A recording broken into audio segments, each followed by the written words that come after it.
Quando meu genro ergueu a taça de champanhe para comemorar a herança que acabara de receber, vi em seus olhos aquele brilho de ganância que eu conhecia bem demais. Ele pensava que tinha vencido. Pensava que o velho Ernesto Gomes tinha sido generoso demais, ou talvez até um pouco senil ao dividir os bens da família. Enquanto todos brindavam e riam ao redor da mesa do advogado, celebrando as 3 fazendas produtivas em Goiás, que minha filha e ele acabavam de herdar, eu apenas sorri. Um sorriso tranquilo, quase imperceptível, porque ali, naquele momento de euforia alheia, eu sabia de algo que nenhum deles imaginava. Minha filha, sentada ao lado do marido, parecia confusa com minha reação calma diante do que todos consideravam uma divisão desigual. Afinal, para mim havia sobrado apenas um terreno abandonado no interior de Minas Gerais, cheio de mato e construções antigas em ruínas. Mas eu sabia exatamente o que estava por vir. E essa é a história de como um pai precisou deixar sua filha perder tudo, para que ela finalmente enxergasse quem realmente estava ao seu lado, e quem estava apenas esperando o momento certo para tomar o que nunca foi dele. Mas antes de continuarmos, confira se você já está inscrito no canal e escreva nos comentários de onde você está assistindo este vídeo. As palavras saíram da boca do Dr. Silveira, com aquela solenidade artificial que advogados usam quando querem fazer parecer que estão anunciando algo grandioso. Eu estava sentado na cadeira de couro puído do escritório dele, em Goiânia, observando cada reação ao redor daquela mesa de mogno manchada pelo tempo. Conforme disposto no testamento de Helena Cardoso Gomes, falecida há 30 dias, ficam destinadas à sua única filha, Marina Gomes Tavares, as seguintes propriedades: Fazenda Santo Antônio, com 250 alqueires, totalmente produtiva com gado de corte e lavoura de soja. Fazenda Esperança, com 180 alqueires, produção leiteira e café. E Fazenda Três Lagoas, com 300 alqueires, pecuária extensiva e reserva de mata nativa. Eu vi o brilho nos olhos do Rodrigo, meu genro. Aquele homem de 35 anos, cabelo sempre perfeitamente penteado com gel importado, terno que custava mais que o salário mensal de 3 trabalhadores rurais. Ele apertou a mão da minha filha Marina por baixo da mesa, mas seus olhos não estavam nela. Estavam nas escrituras que o Dr. Silveira ia colocando sobre a mesa, uma a uma, como se fossem cartas de baralho em um jogo de pôquer, onde ele achava que tinha a mão vencedora. Marina, minha filha de 32 anos, parecia dividida entre a tristeza pela morte recente da mãe e uma culpa que eu conseguia ler em seu rosto. Ela olhava para mim de soslaio, como se estivesse esperando que eu explodisse, que protestasse, que exigisse uma divisão mais justa. Mas eu permaneci quieto, as mãos cruzadas sobre o ventre, observando. E para o senhor Ernesto Gomes, continuou o advogado ajeitando os óculos no nariz, fica destinado o terreno rural localizado no município de São Gonçalo do Abaeté, Minas Gerais, com área aproximada de 50 hectares, contendo construções antigas e área de preservação. O silêncio que se seguiu foi quebrado por um pigarro constrangido da cunhada de Marina, que estava ali como testemunha. Rodrigo não conseguiu esconder um sorriso de canto de boca. Até o Dr. Silveira pareceu desconfortável ao entregar-me aquele envelope fino, com a escritura de um terreno que, para qualquer um naquela sala, não valia nem 1/10 das fazendas produtivas em Goiás. Pai, Marina começou, sua voz carregada de pena e constrangimento. Eu não sabia que mamãe tinha deixado as coisas assim divididas. A gente pode conversar sobre isso, talvez fazer uma divisão mais... Não precisa, filha, interrompi, minha voz calma e firme. Sua mãe sabia exatamente o que estava fazendo. Rodrigo não perdeu tempo. Assim que saímos do escritório do advogado, ele já estava ao telefone, animado, falando com alguém sobre as propriedades e oportunidades de investimento. Marina caminhava ao meu lado em silêncio, carregando aquela expressão de quem não sabe se deve se sentir sortuda ou culpada. O estacionamento do edifício comercial estava lotado naquela tarde de quinta-feira. O calor de Goiânia era típico de setembro. Aquele calor seco que gruda na pele e faz o asfalto brilhar como se estivesse molhado. Rodrigo havia estacionado a caminhonete dele, uma Amarok 0 km que ele comprara no ano anterior, dizendo que precisava de um carro à altura da posição dele na empresa. Que empresa? A concessionária de automóveis do sogro dele, na qual ele ocupava um cargo de gerente que mais parecia uma sinecura. Mas isso era assunto para outro momento. Pai, deixa eu te levar até sua casa. Marina ofereceu, tocando meu braço com delicadeza. Não precisa, filha. Meu carro está ali. Apontei para minha Hilux 2012. Bem cuidada, mas com os sinais evidentes dos anos de estrada de terra das fazendas. Ernesto! Rodrigo finalmente desligou o telefone e veio em nossa direção. O sorriso largo demais, entusiasmado demais. Precisamos conversar sobre as propriedades. Tenho alguns contatos que podem ajudar a gente a modernizar as operações, aumentar a produtividade. Conheço uns consultores agrícolas excelentes de São Paulo. Consultores de São Paulo. Aquilo resumia bem quem era Rodrigo. Um homem da cidade que achava que sabia mais sobre o campo do que quem havia passado 40 anos trabalhando na terra. As fazendas são da Marina, respondi, mantendo o tom educado, mas firme. Qualquer decisão sobre elas cabe a ela. Ah, claro, claro. Ele acenou com a mão como se fosse apenas uma formalidade. Mas Marina confia no meu julgamento nessas questões, não é, amor? Marina assentiu, mas havia hesitação em seus olhos. Minha filha sempre foi inteligente, formada em veterinária, com experiência prática em manejo de gado. Mas nos últimos 5 anos de casamento com Rodrigo, eu havia visto aquela confiança sendo minada, substituída por uma dependência emocional que me preocupava profundamente. Vocês vão para onde agora? Perguntei, mais para mudar de assunto do que por real curiosidade. Vamos almoçar no Madeiro, Rodrigo anunciou como se fosse um grande evento. Comemorar. É um momento importante para a família. Comemorar. A morte de Helena não tinha nem completado 40 dias e ele já estava comemorando a herança. Engoli a raiva que subiu pela garganta e me forcei a manter a expressão neutra. Dirigi de volta para minha casa na zona rural de Goiânia, uma propriedade modesta de 10 hectares, onde Helena e eu tínhamos construído nossa vida depois que nos aposentamos da lida diária das fazendas maiores. A casa era simples, mas confortável.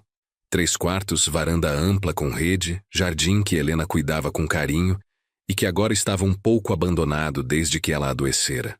Estacionei debaixo da mangueira centenária no quintal e fiquei ali por alguns minutos, só observando a casa vazia. 42 anos de casamento.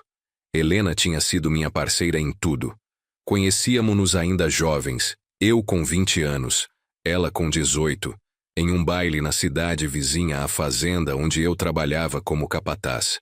Nos casamos 6 meses depois, contra a vontade da família dela, que achava que um peão de fazenda não era partido para a filha de comerciantes. Mas Helena sempre teve cabeça própria. E juntos construímos tudo do zero. Cada alqueire de terra, cada cabeça de gado, cada saco de café colhido. Foi sangue, suor e muitas madrugadas começando antes do sol nascer. Marina nasceu 10 anos depois do casamento, quando já tínhamos desistido de ter filhos. Foi uma bênção inesperada. Criamos ela no meio das fazendas, aprendendo a andar atrás das galinhas no terreiro, a montar a cavalo antes de aprender a andar de bicicleta, a entender o ciclo das plantações e o ritmo da natureza. Ela foi para Goiânia estudar veterinária aos 18 anos, e foi lá que conheceu Rodrigo. Ele era filho de um empresário da cidade, dono de uma rede de concessionárias. Estudava administração, mais porque o pai exigia do que por vocação real. Quando Marina trouxe ele pela primeira vez para conhecer a fazenda, eu soube imediatamente que havia algo errado. Rodrigo olhava para tudo com um misto de curiosidade turística e superioridade mal disfarçada. Fazia perguntas educadas sobre a produção, mas eu via em seus olhos que ele considerava aquilo tudo primitivo, antiquado. Ele não entendia que aquelas terras representavam gerações de trabalho, de dedicação, de conhecimento acumulado. Entrei em casa e fui direto para o escritório, um cômodo pequeno nos fundos onde eu mantinha os documentos importantes. Da gaveta do arquivo de aço, retirei um envelope pardo, grosso, lacrado. Nele estava escrito, com a letra caprichada de Helena, para ser aberto por Ernesto somente após a leitura do testamento. Sentei na cadeira de madeira que rangia sob meu peso e abri o envelope com cuidado, como se estivesse manuseando algo sagrado. Dentro havia 3 documentos e uma carta manuscrita de Helena. Comecei pela carta. Meu querido Ernesto, se você está lendo isso, significa que já se foi algum tempo desde que parti, e o testamento já foi lido.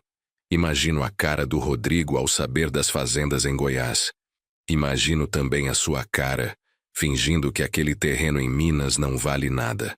Amor, eu sei que você queria protestar quando discutimos essa divisão.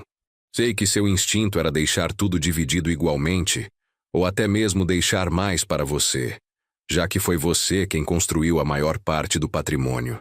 Mas eu implorei para que confiasse em mim nessa última decisão, e você confiou, como sempre confiou em mim durante todos esses anos.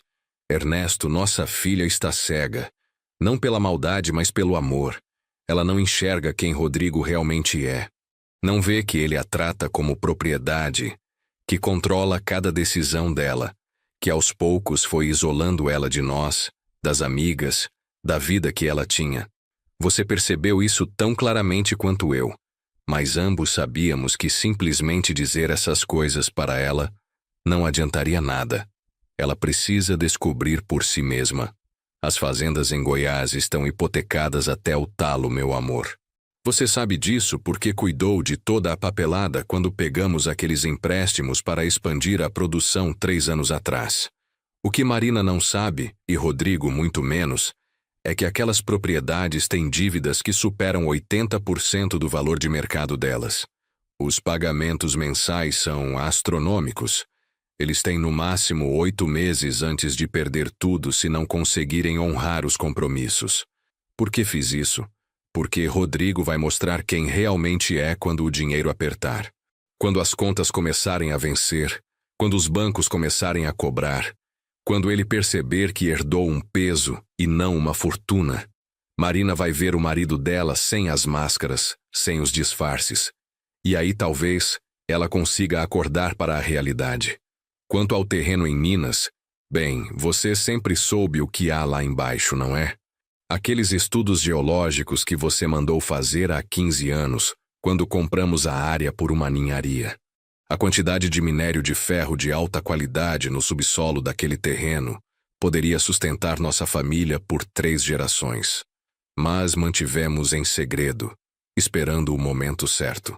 Parei de ler por um momento, sentindo as lágrimas arderem nos olhos. Helena sempre foi mais inteligente do que eu. Enquanto eu pensava em termos práticos e imediatos, ela enxergava 3 passos à frente, como uma jogadora de xadrez experiente. Continuei lendo. Eu sei que você está pensando que isso é cruel demais com nossa filha, que estamos deixando ela sofrer de propósito. Mas, Ernesto, pense bem. O que é mais cruel? Deixar ela viver uma mentira confortável ao lado de um homem que só a quer pelo dinheiro? Ou dar a ela a chance de acordar para a realidade, enquanto ainda é jovem e tem tempo de reconstruir sua vida? Você tem em mãos 3 documentos. O primeiro é o laudo geológico atualizado do terreno em Minas, mostrando o valor exato das reservas minerais. O segundo é o contrato preliminar com a mineradora Vale do Rio Doce, que está apenas esperando sua assinatura para começar as operações de extração. Os royalties mensais serão suficientes para você viver confortavelmente até o fim da vida e ainda deixar uma herança considerável para Marina quando você partir. O terceiro documento é ainda mais importante. É uma procuração que Marina assinou há 2 anos, quando você pediu para ela assinar alguns papéis de rotina das fazendas. Lembra? Você disse que era apenas para facilitar a gestão caso algo acontecesse com você ou comigo. Ela assinou sem ler direito, confiando em você como sempre confiou. Essa procuração te dá poder legal para tomar decisões sobre as fazendas em Goiás, caso Marina entre em situação de dificuldade financeira comprovada. Em outras palavras, quando as dívidas começarem a apertar e o banco ameaçar executar a hipoteca, você pode intervir. Pode vender as propriedades por um valor justo, pagar as dívidas e impedir que nossa filha perca tudo. Mas, Ernesto, não intervenha rápido demais. Deixe a situação ficar difícil primeiro. Deixe Rodrigo mostrar quem ele é. Deixe Marina ver o marido dela sob pressão, quando o verniz da civilidade descascar e o verdadeiro caráter aparecer. Eu não vou estar lá para ver isso, mas confio que você vai saber o momento certo de agir. Você sempre soube o momento certo de plantar, de colher, de vender o gado, de comprar terra. Confio que vai saber o momento certo de salvar nossa filha também. Te amo, meu velho ranzinza. Nos vemos do outro lado quando Deus quiser. Sua Helena. Dobrei a carta com cuidado e a guardei no envelope novamente. Então peguei os 3 documentos que ela mencionara e os examinei um por um.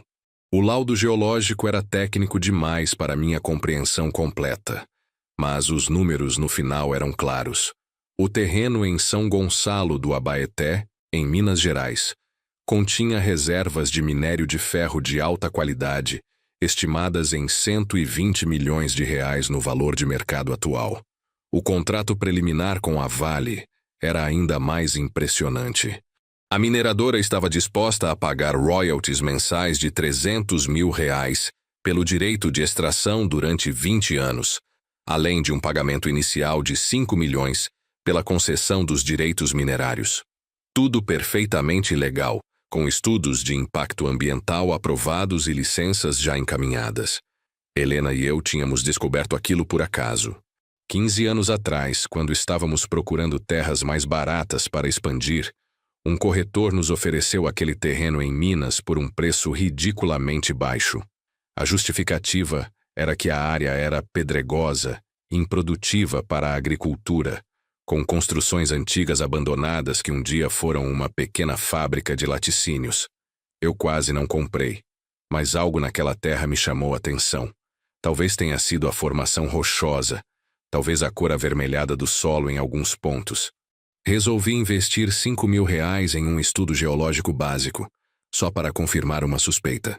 E a suspeita se confirmou. Havia minério de ferro de qualidade ali. Muito minério. Mas na época não fizemos nada com a informação. Primeiro, porque a legislação de mineração era mais complicada e cara para pessoas físicas. Segundo, porque não precisávamos do dinheiro. As fazendas em Goiás estavam dando lucro. A vida estava estável. E aquele terreno virou uma espécie de carta guardada na manga, um plano de aposentadoria futuro. Só que então Helena adoeceu. Câncer de pâncreas. Descoberto tarde demais. E nos últimos meses de vida dela, quando ficávamos conversando durante as noites em que ela não conseguia dormir por causa da dor, elaboramos juntos esse plano. Um plano para salvar Marina do erro que ela estava cometendo ao confiar cegamente em Rodrigo. Guardei os documentos de volta no envelope e tranquei tudo no cofre pequeno que eu mantinha embutido na parede, atrás de um quadro de paisagem rural. Então fui para a cozinha e fiz café, forte e amargo como eu gostava. Sentei na varanda com a caneca fumegante nas mãos, observando o sol começar a se pôr sobre os pastos. O telefone tocou. Era Marina. Pai, eu não consigo parar de pensar na divisão da herança. Ela disse, a voz cheia de culpa. Não me parece justo você ter ficado só com aquele terreno em Minas enquanto eu fiquei com 3 fazendas produtivas. Sua mãe sabia o que estava fazendo, filha.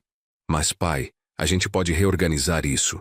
Posso transferir uma das fazendas para o seu nome, ou pelo menos dividir os lucros com você. Não é certo você ficar sem nada depois de ter trabalhado tanto. Eu sorri, mesmo sabendo que ela não podia me ver.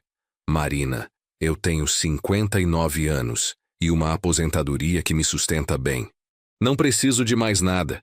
Essas fazendas são suas. Foram presente da sua mãe para você. Aproveite. Mas, pai, ela começou a protestar. Filha, me faz um favor. Cuida bem dessas terras. Elas representam muito trabalho, de muita gente, por muitos anos. E principalmente toma as decisões sobre elas com a cabeça. Não deixa ninguém decidir por você. Está bem? Houve uma pausa do outro lado da linha. Então Marina suspirou. Está bem, pai. Obrigada. E pai, eu te amo. Também te amo, filha. Desliguei o telefone e voltei a observar o pôr do sol. O primeiro movimento do jogo de xadrez de Helena estava completo. Agora era só questão de tempo até que as peças começassem a se mover sozinhas, conduzidas pela ganância, pela pressão financeira, pela revelação gradual do verdadeiro caráter das pessoas, quando o dinheiro está em jogo. 3 dias depois, recebi a primeira visita de Rodrigo. Era sábado de manhã. Eu estava no quintal consertando a cerca dos fundos quando ouvi o ronco do motor da Amarok dele. Ele estacionou em frente ao portão e desceu do carro com aquele sorriso largo que eu tinha aprendido a desconfiar. Ernesto, que bom encontrar você em casa. Ele cumprimentou, estendendo a mão. Apertei-a brevemente e voltei ao trabalho na cerca. Precisa de alguma coisa, Rodrigo? Vim conversar sobre negócios, sogro. Tenho uma proposta que acho que vai interessar ao senhor. E larguei o martelo e o arame farpado e o encarei, limpando as mãos sujas de graxa em um pano velho. Que proposta? Aquele terreno em Minas. Conversei com uns contatos meus do ramo imobiliário, e eles acham que com uns investimentos em infraestrutura, dá para lotear e vender como chácaras de lazer. Pode render um dinheiro legal, mas o senhor precisaria de capital para começar o projeto. Cruzei os braços e me apoiei no mourão da cerca. E aí entra você. Exatamente. Olha, sogro, sei que o senhor e a Marina ficaram com uma divisão meio desproporcional da herança. Seria justo você ter um retorno maior. Então pensei, e se a gente fizesse uma sociedade? Eu entro com o capital inicial para o projeto de loteamento, você entra com o terreno. E dividimos os lucros. Meio a meio. Ganho-ganho para todo mundo. Eu tinha que admitir, Rodrigo era bom. Ele embalava a proposta como se estivesse me fazendo um favor, como se estivesse preocupado com minha situação financeira. Mas eu conhecia bem esse tipo de conversa. Era a mesma que alguns atravessadores usavam quando queriam comprar gado a preço de banana, fazendo parecer que estavam ajudando o fazendeiro. Quanto de capital inicial você está falando? Perguntei, fingindo interesse. Para começar, uns 100, 150 mil. Para a topografia, projeto de loteamento, abertura de estradas internas, essas coisas. Mas o retorno seria de pelo menos 2 milhões em vendas, talvez até 3 se a gente souber trabalhar bem o marketing. 2 milhões em vendas. Ele estava subestimando o valor daquele terreno em pelo menos 60 vezes, e ainda queria metade do lucro. Vou pensar na proposta, respondi mantendo a expressão neutra. Não demore muito, sogro. Oportunidades no mercado imobiliário são como frutas maduras, têm prazo de validade. Depois que ele foi embora, liguei para meu advogado, Dr. Mendes, um velho conhecido de décadas. Marquei uma reunião para segunda-feira. Era hora de começar a movimentar as peças do meu lado do tabuleiro também. Na segunda-feira, Dr. Mendes, um homem de 65 anos com cabelos completamente brancos e óculos de leitura sempre pendurados no pescoço, recebeu-me em seu escritório simples no centro de Goiânia.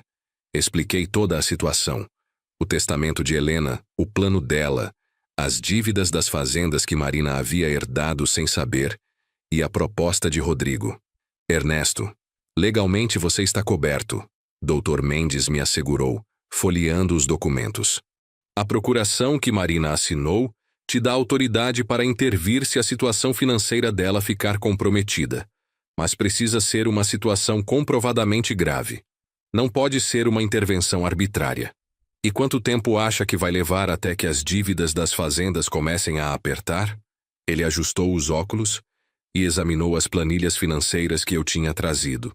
Considerando os pagamentos mensais das hipotecas, mais os custos operacionais das propriedades, eu diria que eles têm no máximo 6 meses de folga se usarem todo o capital de giro disponível.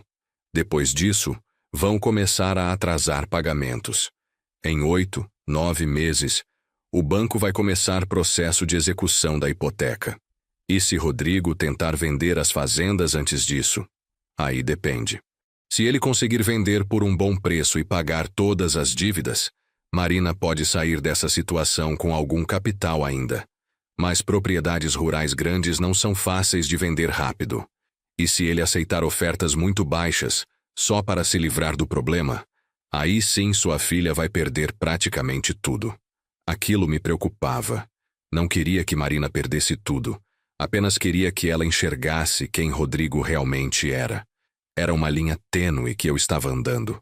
Dr. Mendes, preciso que o senhor monitore qualquer movimentação legal envolvendo aquelas propriedades. Se Rodrigo tentar vender e hipotecar mais ou qualquer coisa do tipo, quero saber imediatamente. Pode deixar comigo, Ernesto. E quanto ao terreno em Minas? Vai mesmo assinar o contrato com a mineradora? Ainda não. Por enquanto vou deixar tudo como está. Se Rodrigo ficar sabendo que aquele terreno vale uma fortuna, vai fazer de tudo para botar as mãos nele. Quero que ele continue achando que é só uma área improdutiva. As semanas começaram a passar. Maio virou junho. Junho virou julho. Eu mantinha contato regular com Marina. Visitava-a pelo menos 2 vezes por semana. Ela tinha se mudado com Rodrigo para a sede da Fazenda Santo Antônio, a maior das 3 propriedades. Era uma casa antiga, mas espaçosa, que Helena e eu tínhamos reformado anos atrás. Marina parecia feliz inicialmente. Ela sempre gostou da vida no campo, de cuidar dos animais, de acompanhar o ciclo das plantações. Mas eu começava a perceber mudanças sutis em sua expressão. Uma preocupação no olhar, uma tensão nos ombros que não estava lá antes. Rodrigo, por outro lado, estava cada vez mais animado. Ele tinha contratado um administrador para cuidar das operações diárias das fazendas, um tal de Júnior, um rapaz de 20 e poucos anos que tinha estudado agronomia, mas não tinha experiência prática. E estava fazendo melhorias nas propriedades. Na minha 3ª visita de julho, encontrei trabalhadores construindo uma piscina enorme na frente da casa-sede da Fazenda Santo Antônio. O que é isso? Perguntei a Marina, que estava na varanda observando a obra com expressão confusa. Rodrigo acha que precisa modernizar a propriedade. Diz que se a gente quiser transformar aqui em um local para eventos, precisa ter infraestrutura adequada. Eventos? Marina, essa é uma fazenda produtiva de gado e soja, não um clube de campo. Ela suspirou e se sentou na cadeira de balanço que eu mesmo tinha feito para Helena anos atrás. Eu sei, pai. Mas Rodrigo tem uns planos. Ele diz que só produzir gado e soja é pensamento antigo. Que propriedades rurais hoje em dia precisam diversificar. Que dá para fazer eventos corporativos, casamentos, essas coisas, e ganhar muito mais do que com a produção tradicional. E quem vai pagar por essa piscina? Por essas reformas todas? Rodrigo pegou um empréstimo pessoal. Ele diz que é investimento que vai se pagar em menos de 1 ano. Um empréstimo pessoal, mais dívida. Exatamente o que eu temia, e ao mesmo tempo, exatamente o que Helena havia previsto que aconteceria. Marina, você autorizou esse empréstimo? Não exatamente. Rodrigo disse que era um empréstimo no nome dele, com garantia de alguns bens pessoais dele. Ele não precisava da minha autorização. Mas eu sabia que não era bem assim. Rodrigo estava casado com Marina, em comunhão parcial de bens. Qualquer dívida dele automaticamente respingava nela também. Fiz uma anotação mental para pedir ao Dr. Mendes que investigasse esse empréstimo. Filha, posso te dar um conselho? Claro, pai. Não deixa de acompanhar os números da fazenda. As despesas, as receitas, os pagamentos. Você é a dona legal dessas propriedades. Não terceiriza completamente essas decisões. Marina mordeu o lábio inferior, um gesto que ela fazia desde criança quando estava preocupada com algo. Eu tentei, pai, mas Rodrigo fica irritado quando eu questiono as decisões dele. Diz que eu não confio nele, que estou minando a autoridade dele como gestor da propriedade. A gente até brigou feio semana passada por causa disso. Ali estava, o primeiro sinal claro de que a máscara estava começando a rachar. E como foi essa briga? Ele gritou comigo, pai, na frente dos funcionários. Disse que eu era uma veterinária, não uma administradora, e que devia deixar as decisões de negócios para quem entendia. Depois pediu desculpas, disse que estava estressado com a pressão das responsabilidades, mas ela pausou e vi lágrimas se formando em seus olhos. Nunca tinha visto ele daquele jeito antes. Abracei minha filha, sentindo a raiva ferver dentro de mim, mas sabia que não podia simplesmente tirar ela daquela situação. Helena estava certa. Marina precisava ver por ela mesma. Agosto chegou com o tempo seco típico do Cerrado goiano, e com ele vieram as primeiras cobranças bancárias mais pesadas. Eu soube disso porque Marina me ligou em um domingo à noite, a voz tremendo. Pai, preciso conversar com você sobre uma coisa séria. O que foi, filha? É sobre as fazendas. Eu não sabia, mas parece que a mamãe tinha pegado empréstimos grandes usando as propriedades como garantia. Os boletos estão chegando agora e os valores são muito altos. Muito mesmo. Finalmente. A realidade estava começando a bater à porta. Quanto é muito alto, Marina? 73 mil reais por mês. Só de parcelas do empréstimo, sem contar as despesas normais da fazenda. Pai, de onde vamos tirar esse dinheiro todo mês? 73 mil reais mensais. Era exatamente o valor que estava nas planilhas que Helena me deixara. As 3 fazendas produziam bem, mas a margem de lucro líquido mensal girava em torno de 80 a 90 mil reais, considerando todos os custos. Tirando os 73 mil das parcelas, sobrava muito pouco para reinvestimento, manutenção e imprevistos. Conversa com o Rodrigo. Ele está administrando as fazendas, deve ter um plano para cobrir essas despesas. Eu tentei falar com ele hoje, mas ele ficou nervoso. Disse que eu estava questionando a capacidade dele de novo, que ele já tinha tudo sob controle. Mas, pai, eu vi as contas. Não tem como ter tudo sob controle quando mal sobra dinheiro no final do mês.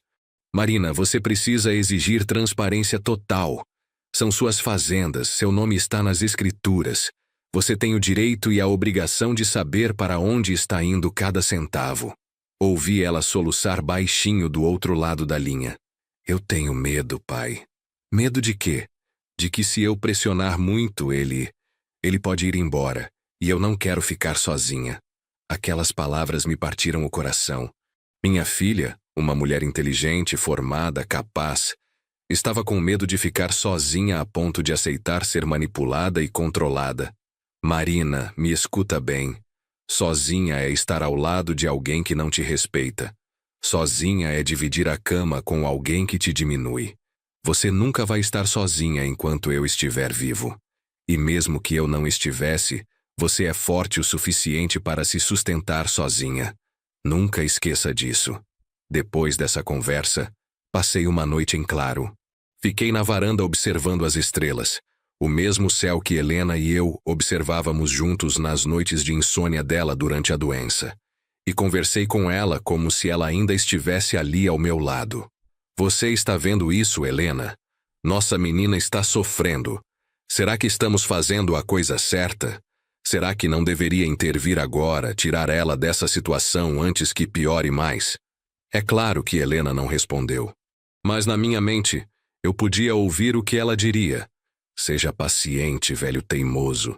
Dor que ensina é melhor que conforto que aprisiona. Na manhã seguinte, liguei para o Dr. Mendes. Preciso que investigue esse tal de Júnior que o Rodrigo contratou para administrar as fazendas. Quero saber a formação dele, experiência anterior e, principalmente, quanto o Rodrigo está pagando de salário para ele. Dr. Mendes retornou minha ligação 3 dias depois com informações que confirmavam minha suspeita. Ernesto, esse Júnior é primo do Rodrigo. Formado em agronomia, mas nunca trabalhou em propriedade rural antes. E o salário que estão pagando a ele é de 15 mil reais mensais, mais moradia e alimentação. Para um profissional sem experiência, é um valor bem acima do mercado. 15 mil reais por mês para um administrador inexperiente que era parente do Rodrigo. Era o primeiro sinal claro de desvio de recursos. Rodrigo estava usando as fazendas de Marina para empregar a família dele com salários inflacionados. Tem mais, continuou o advogado. Consegui informações sobre aquele empréstimo pessoal que o Rodrigo pegou para as reformas. Na verdade, foram 2 empréstimos. Um de 200 mil, outro de 150 mil. E ele usou como garantia não apenas bens pessoais dele, mas também colocou as fazendas como garantia solidária. Ele pode fazer isso? As fazendas não estão no nome dele. Tecnicamente não, mas ele deve ter falsificado a assinatura da Marina em alguns documentos ou a convenceu a assinar papéis sem ler direito. Estou investigando mais a fundo, mas se ele realmente falsificou assinaturas, isso é crime. Aquilo mudava tudo. Rodrigo não estava apenas sendo um gestor ruim, estava cometendo fraude. Dr. Mendes, preciso de provas sólidas antes de fazer qualquer movimento. Se ele falsificou documentos, quero ter tudo documentado de forma irrefutável. Vou contratar um investigador particular. Mas, Ernesto, isso vai custar caro. Não importa o custo. Faça o que precisa ser feito. Setembro trouxe as primeiras chuvas da primavera, mas também trouxe a tempestade financeira que eu sabia que estava por vir. Marina apareceu na minha casa em uma terça-feira à tarde, dirigindo sozinha, com olhos vermelhos de tanto chorar. Pai, o banco está ameaçando executar a hipoteca de uma das fazendas. Eu a levei para dentro, fiz um chá de camomila e sentei com ela na mesa da cozinha. Conta tudo desde o começo. O Rodrigo atrasou 2 parcelas do empréstimo. Ele disse que era porque o dinheiro da venda de gado tinha entrado mais tarde que o esperado, que era só uma questão de fluxo de caixa. Mas quando conseguiu pagar as parcelas atrasadas, veio a multa, os juros, e agora ele não tem dinheiro para pagar a próxima parcela que vence semana que vem. E a produção das fazendas, o lucro operacional? Pai, não tem sobrado quase nada. O Rodrigo gastou muito com as reformas.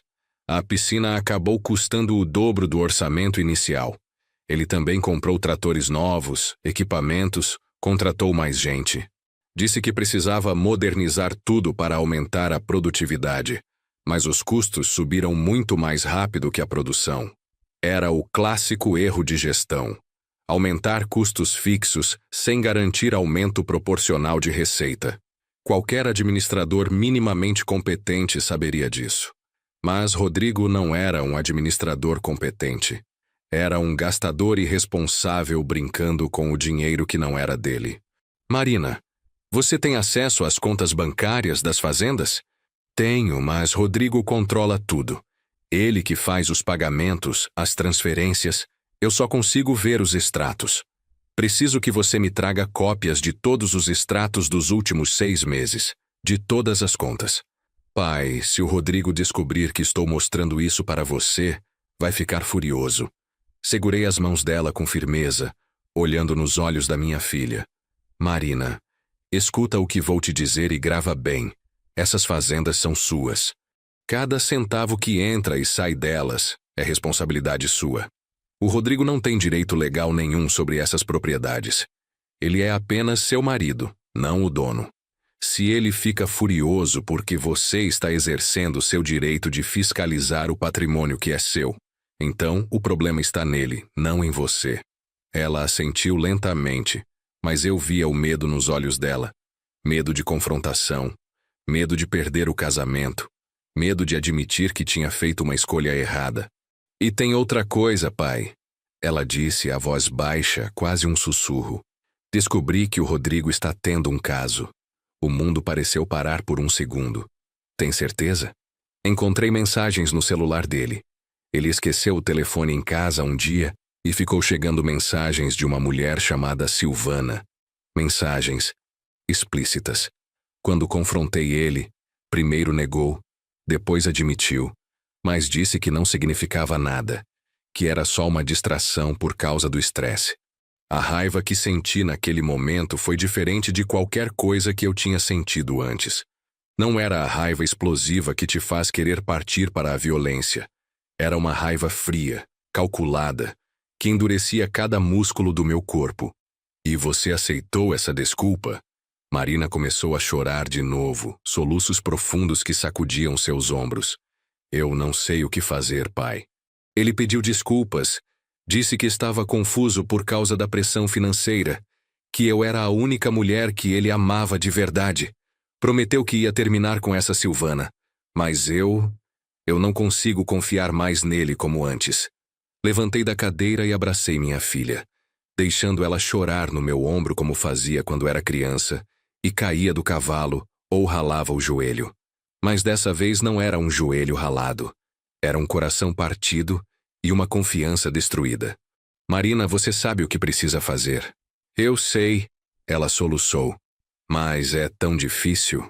5 anos de casamento, todos os planos que fizemos juntos, a vida que construímos. Filha, qual vida? Uma vida onde você não pode questionar as decisões financeiras que afetam seu patrimônio, onde você vive com medo de irritar seu marido, onde ele te trai e ainda culpa o estresse. Isso não é vida, Marina. Isso é prisão com paredes invisíveis. Ela ficou na minha casa naquela noite. Disse para Rodrigo por mensagem que estava cansada e ia dormir na casa do pai. Ele nem respondeu. No dia seguinte pela manhã, Marina foi embora cedo. Disse que precisava voltar para as fazendas, verificar uns problemas com o gado. Mas eu sabia que ela estava fugindo da decisão que precisava tomar. 2 horas depois que ela saiu, recebi uma ligação do Dr. Mendes. Ernesto, precisa vir ao meu escritório agora. Descobrimos algo grave. Cheguei ao escritório do Dr. Mendes em menos de 40 minutos. Ele estava com uma expressão sombria, vários documentos espalhados sobre a mesa. O investigador que contratei fez um trabalho excelente. Ele começou. Conseguiu acesso aos registros bancários das fazendas através de meios legais, já que Marina é a proprietária, e assinou uma autorização para a investigação. E o que descobriu? Rodrigo está desviando dinheiro sistematicamente. Ele criou 3 empresas fantasmas em nome de laranjas e está fazendo pagamentos mensais para essas empresas por serviços que nunca foram prestados. Consultoria agrícola, manutenção de equipamentos, transporte de insumos. Tudo falso.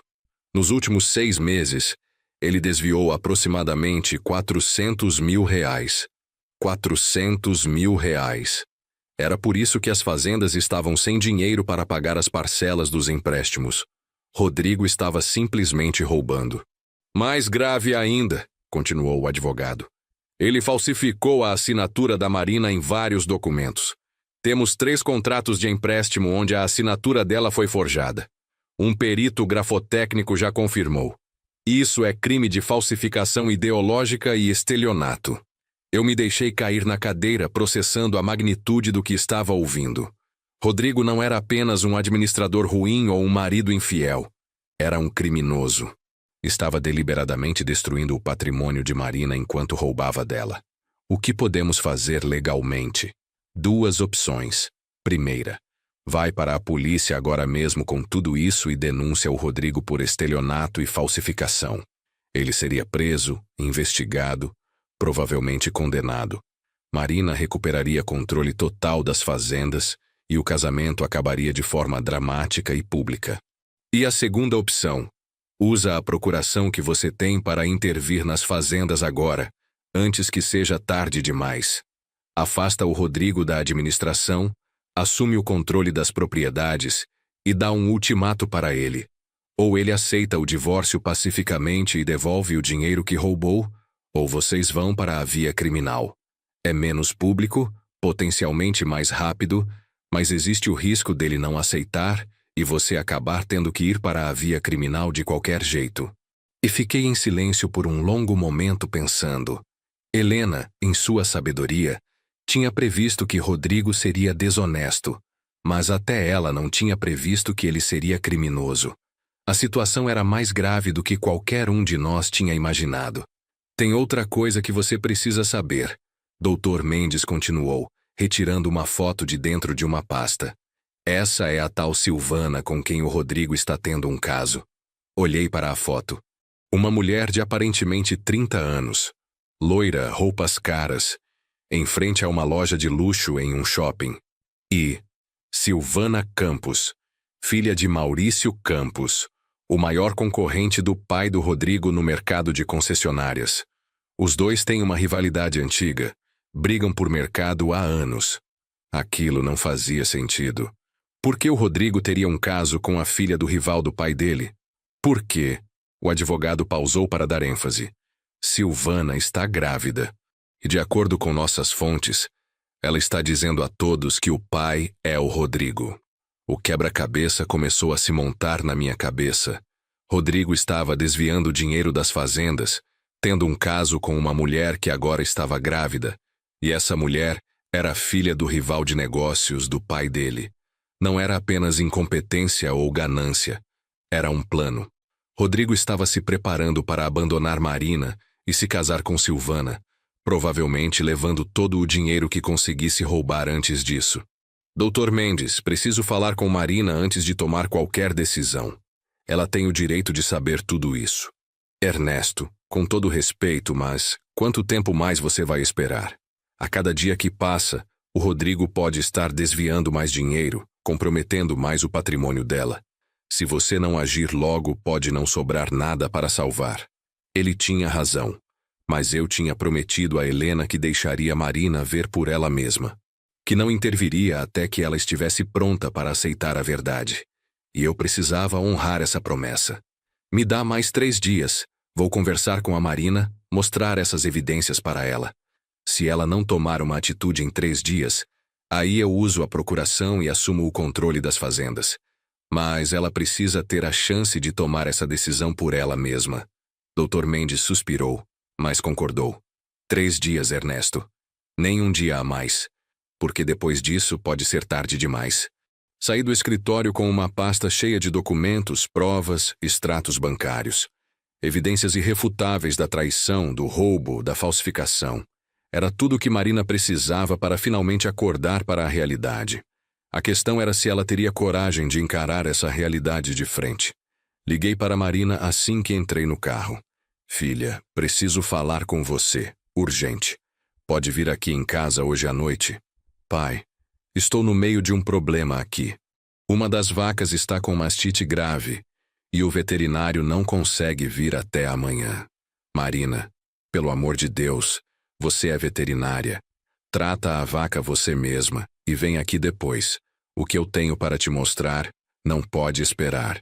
Algo no meu tom de voz deve ter alertado ela porque respondeu rapidamente. Está bem. Chego aí por volta das 8 da noite. Passei a tarde preparando tudo. Organizei os documentos em ordem cronológica. Separei as evidências mais chocantes. Preparei uma apresentação clara e objetiva de tudo que Rodrigo tinha feito. Não ia ser fácil para Marina ver aquilo, mas ela precisava ver. Precisava entender a magnitude da traição. Quando ela chegou, às 8h15 da noite, eu estava esperando na sala com todos os documentos já espalhados sobre a mesa de centro. Marina entrou, viu a papelada toda e imediatamente ficou tensa. Pai, o que é tudo isso? Senta, filha, tem muita coisa que você precisa saber. Passei as 2 horas seguintes mostrando cada documento, explicando cada transação fraudulenta, cada empresa fantasma, cada assinatura falsificada.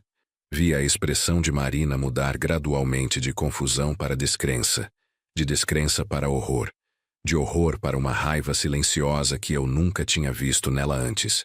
Quando cheguei na parte sobre a Silvana estar grávida, ela ficou completamente imóvel, o rosto pálido. Grávida, ela repetiu, a voz sem emoção. Ele vai ter um filho com ela. Marina. Enquanto eu tentava ter um filho dele há 3 anos.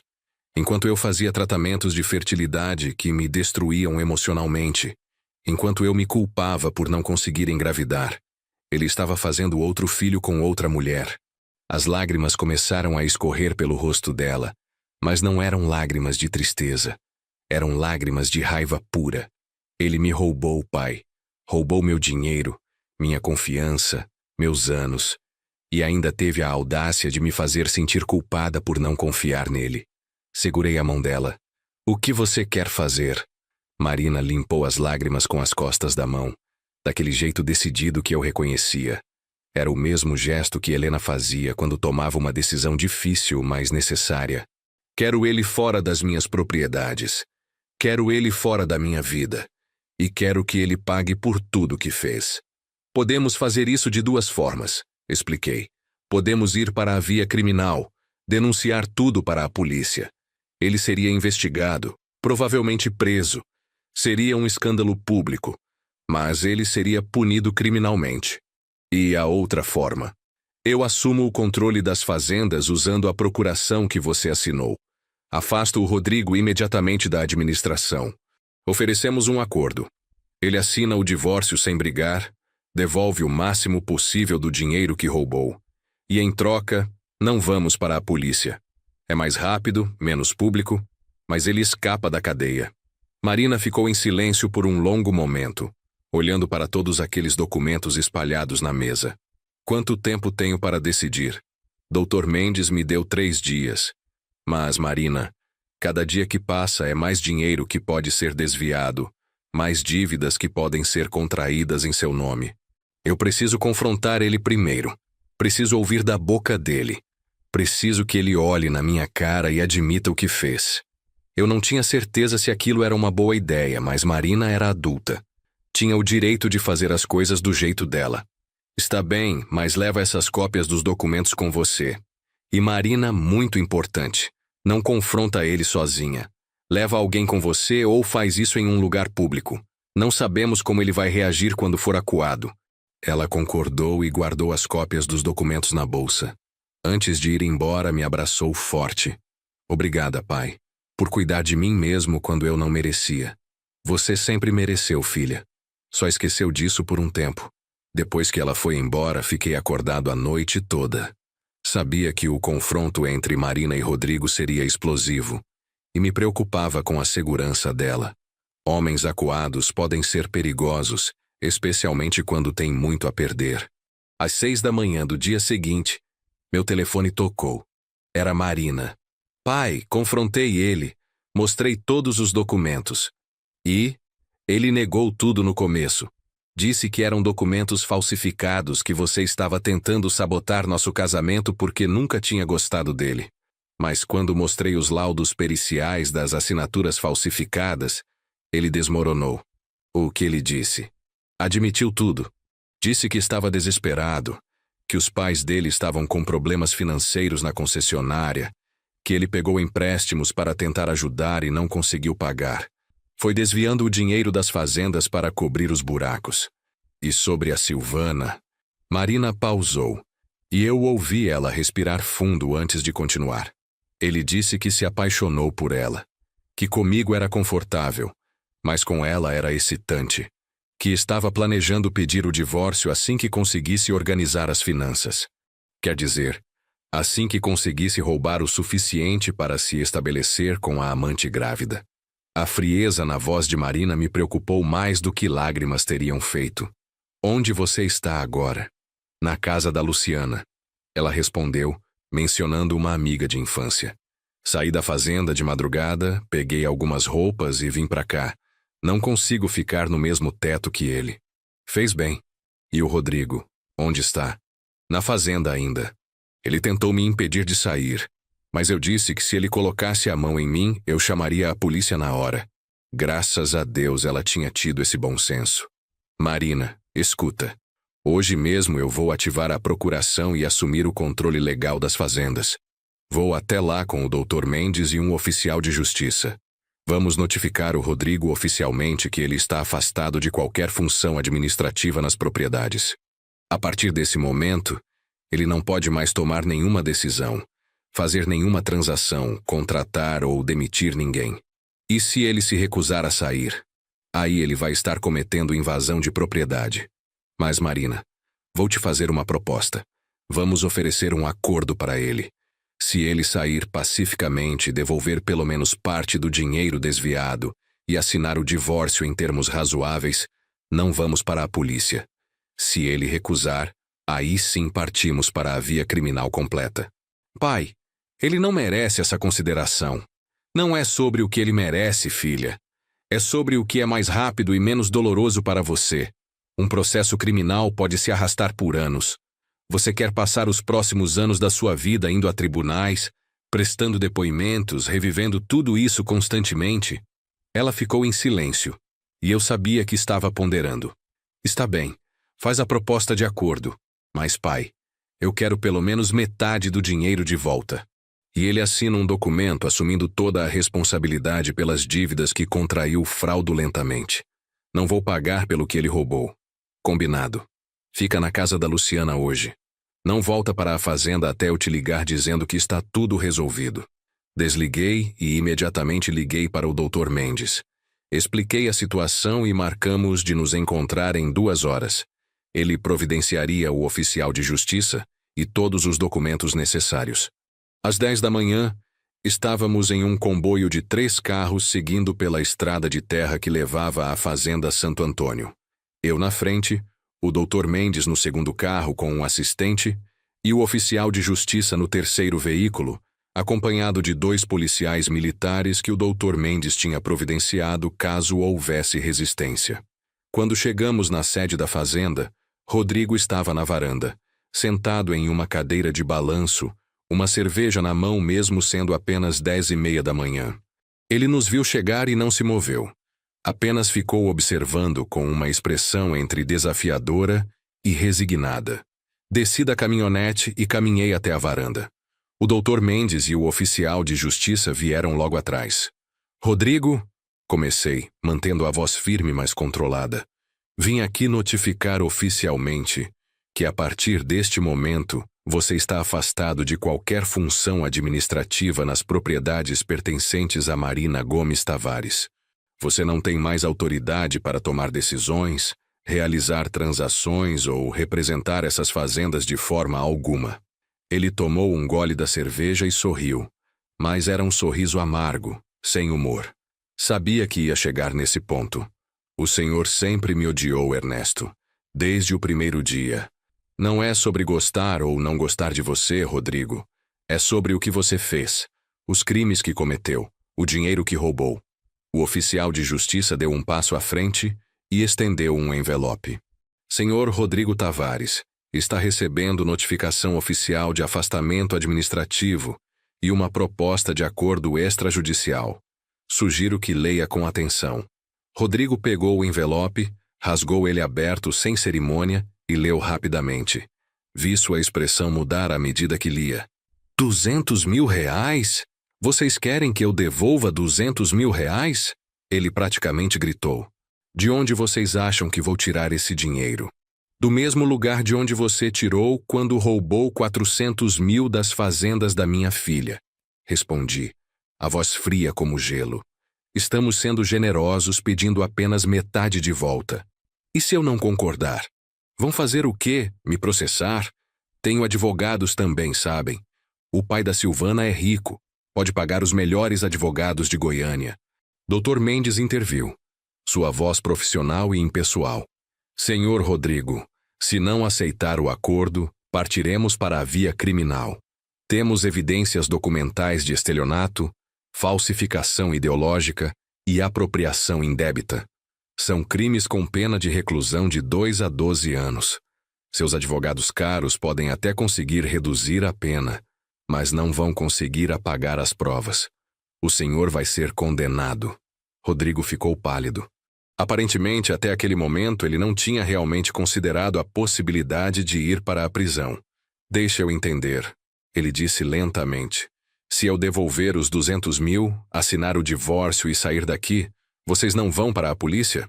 Exatamente, confirmei. Você também vai assinar um documento assumindo toda a responsabilidade pelas dívidas que contraiu fraudulentamente em nome da Marina. Ela não vai pagar 1 centavo do que você fez. E quanto tempo eu tenho para conseguir os 200 mil? 60 dias. Se não pagar no prazo, o acordo é cancelado e vamos direto para a polícia.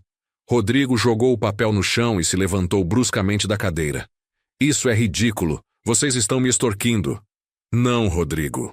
Corrigi. Nós estamos te dando uma chance de não ir para a cadeia. Existe uma diferença enorme entre as duas coisas. Ele começou a andar de um lado para o outro na varanda, as mãos nos cabelos claramente entrando em pânico.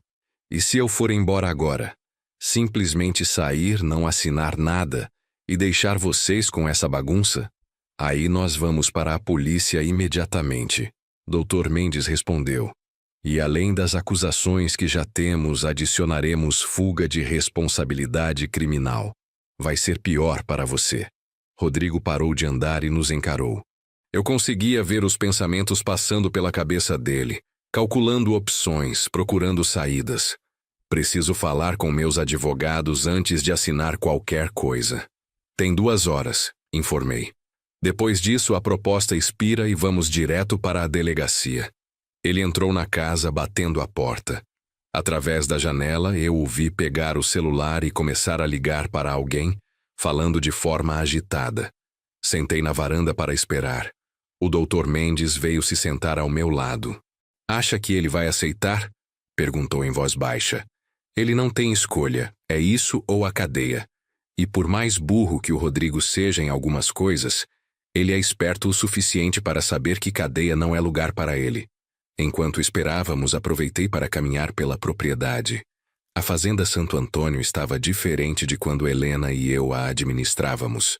Havia uma decadência sutil em tudo. Cercas que precisavam de reparo, pastos com mais mato do que deveria ter, equipamentos largados em lugares aleatórios em vez de guardados adequadamente no galpão. Encontrei o tal do Júnior, o primo do Rodrigo que ganhava 15 mil por mês, sentado no escritório da fazenda jogando no celular. Júnior, não é? Abordei. Ele levantou os olhos, assustado, e rapidamente escondeu o celular. É, senhor. Posso ajudar em algo? Você está demitido. Pode pegar suas coisas e ir embora ainda hoje. Como assim demitido? Quem é o senhor para me demitir? Mostrei a ele os documentos que me davam autoridade sobre a fazenda. Sou o novo administrador legal desta propriedade. E você não trabalha mais aqui. Tem 1 hora para recolher seus pertences e sair. Júnior quis argumentar, mas viu a expressão no meu rosto e percebeu que seria inútil. Resmungou algo sobre falar com o Rodrigo e saiu do escritório. Sentei na cadeira que tinha sido minha por tantos anos e comecei a examinar os registros da fazenda. Era pior do que eu imaginava. Rodrigo tinha vendido gado reprodutor de alta qualidade por preços baixos, provavelmente embolsando a diferença. Tinha deixado de fazer investimentos essenciais em manutenção preventiva, o que significava que agora teríamos custos emergenciais muito maiores. Tinha contratado uma empresa de ração que cobrava preços acima do mercado. Provavelmente, mais uma das empresas fantasmas dele. Passei 40 minutos fazendo cálculos rápidos. Com a administração competente e alguns ajustes, as fazendas podiam voltar a ser lucrativas em 3 meses. Mas primeiro, precisaria vender uma delas para pagar as dívidas mais urgentes e ter capital de giro para recuperar as outras 2. Rodrigo finalmente reapareceu quase 2 horas depois. Estava visivelmente abalado, o cabelo despenteado, a camisa amassada. Conversei com 3 advogados. Ele disse a voz cansada. Todos disseram a mesma coisa, que vocês têm um caso sólido e eu vou ser condenado se isso for para o tribunal. E, pressionei, vou aceitar o acordo, mas não tenho como reunir 200 mil em 60 dias. Posso conseguir no máximo 120 mil. Olhei para o Dr. Mendes, que deu de ombros indicando que a decisão era minha. 150 mil, contrapropus. E você tem 90 dias, não 60. Mas precisa pagar em 3 parcelas, 50 mil em 30 dias, 50 mil em 60 dias e 50 mil em 90 dias. Se atrasar qualquer parcela, o acordo é cancelado. Rodrigo fechou os olhos, respirou fundo e assentiu. Está bem. 150 mil em 3 parcelas. E você sai desta propriedade hoje, agora. Pega suas coisas pessoais e vai embora. Não volta aqui nunca mais. Onde eu vou ficar? Não é problema meu, Rodrigo. Vai para a casa dos seus pais, para a casa da Silvana. Aluga um apartamento com o dinheiro que você roubou e ainda não gastou. Não me importo, mas você não dorme mais uma noite nesta casa. Vi a humilhação no rosto dele, mas não senti pena nenhuma. Ele tinha feito isso com ele mesmo. O Dr. Mendes apresentou os documentos oficiais do acordo. Rodrigo leu tudo com cuidado dessa vez. Seus advogados devem ter instruído ele a fazer isso. Finalmente pegou a caneta e assinou cada página. O divórcio, ele perguntou. Como vai funcionar? Você vai receber os papéis pelos correios na semana que vem, Dr. Mendes explicou. É um divórcio consensual. Vocês não têm filhos, não têm bens em comum além das fazendas que já são da Marina. Será rápido e simples. Você assina, devolve, e em alguns meses está oficialmente divorciado. Rodrigo guardou sua cópia dos documentos em uma pasta e foi para dentro da casa. 15 minutos depois, voltou carregando 2 malas grandes e uma mochila. Era impressionante como 5 anos de vida cabiam em tão pouca bagagem quando você tinha que sair com pressa. Ele passou por mim sem dizer nada, jogou as malas na caçamba da Amarok e subiu na cabine. Antes de ligar o motor, abaixou o vidro e me encarou. O senhor venceu, Ernesto. Está feliz agora? Isso nunca foi sobre ganhar ou perder, Rodrigo. Foi sobre proteger minha filha de alguém que não merecia ela. Se você tivesse sido honesto, trabalhador e leal, eu nunca teria precisado intervir. A senhora Helena sabia? Ele perguntou de repente.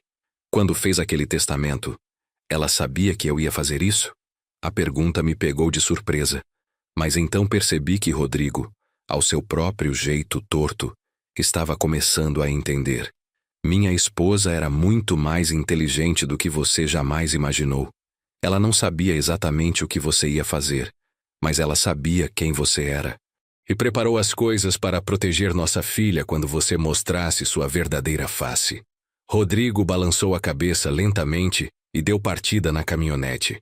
Observei ele ir embora pela estrada de terra, a poeira subindo atrás do veículo, até ele desaparecer de vista. Acabou. Suspirei, sentindo o peso de todo o estresse dos últimos meses começando a aliviar. Ainda não acabou completamente. Dr. Mendes me lembrou. Ainda tem as fazendas para recuperar, as dívidas para negociar e o terreno em Minas para você decidir o que vai fazer. Tinha razão. A batalha contra Rodrigo tinha terminado, mas a guerra para reconstruir o patrimônio de Marina estava apenas começando. Liguei para minha filha. Filha, o Rodrigo assinou tudo e foi embora. A fazenda é sua de novo. Ouvi ela soluçar do outro lado da linha. Um misto de alívio e tristeza. Posso voltar para casa? Pode voltar. Mas Marina, tem muito trabalho pela frente.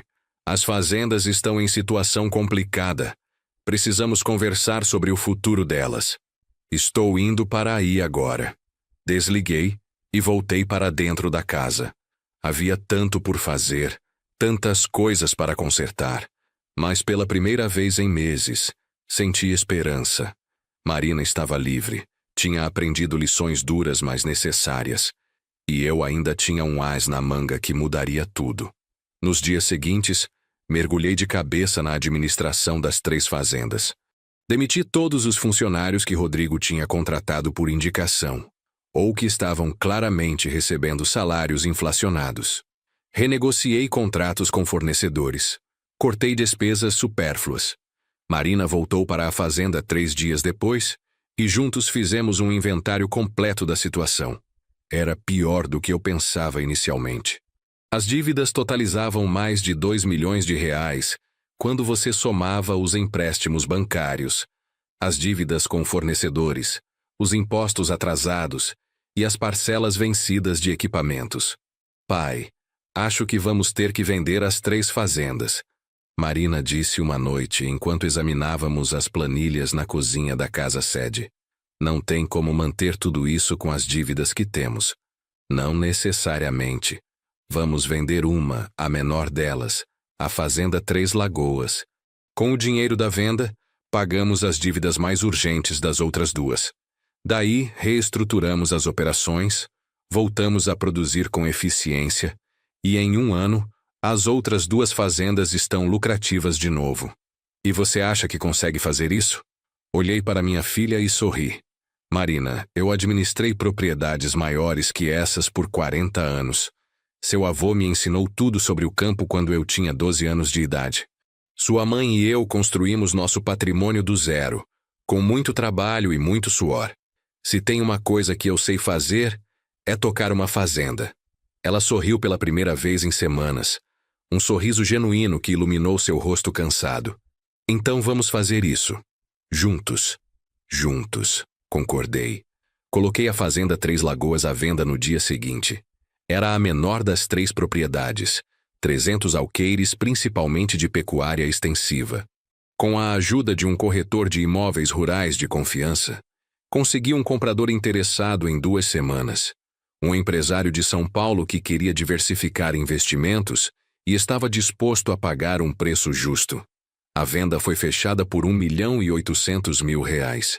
Não era o valor total da propriedade, mas, considerando a urgência da venda e as condições do mercado, era um bom negócio. Com esse dinheiro, pagamos todas as dívidas mais urgentes. Renegociamos as hipotecas das 2 fazendas restantes com condições melhores. Quitamos os fornecedores. Pagamos os impostos atrasados. Quando terminamos, ainda sobraram R$ 220.000 de capital de giro. Marina estava radiante. Pai, a gente conseguiu. As fazendas estão salvas. Ainda temos muito trabalho pela frente, filha. Mas sim, o pior já passou. Nos meses seguintes, trabalhamos lado a lado reconstruindo as operações das 2 fazendas. Eu assumi a parte administrativa e financeira. Marina cuidava da parte técnica, veterinária e agronômica. Contratamos funcionários competentes com salários justos. Investimos em melhorias que realmente aumentavam a produtividade, não em piscinas decorativas. A primeira parcela dos R$ 50.000 de Rodrigo chegou no prazo. A segunda também. Ele estava cumprindo o acordo, provavelmente porque não queria arriscar ir para a cadeia. Foi no 4º mês depois da saída de Rodrigo que Marina finalmente perguntou sobre o terreno em Minas. Pai, aquele terreno que você herdou da mamãe. Você nunca comentou nada sobre ele. Ainda está lá largado?